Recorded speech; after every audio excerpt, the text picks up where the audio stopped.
we have to divide the line segment into fourths. So in our example, our endpoints are 1 and 5, which can be point A, and 8 and 5, which will be point B. So we have that marked down here on our graph. And we use the midpoint formula using those 2 points, and we get 4.5 and 5. So we can mark that on our graph.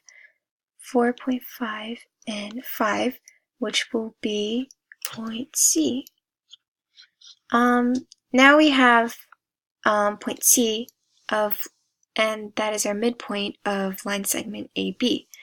We can divide this into fourths now, so looking at point C to point B, or line segment CB, we can find that midpoint of that line segment. Using the formula again, we get 6.25 and 5. So 6.25 and 5.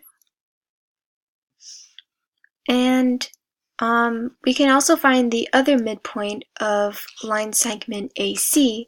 So we use the formula once again, and we get 2.75 and 5. So 2.75 is around there. So now we have divided the line segment into fourths.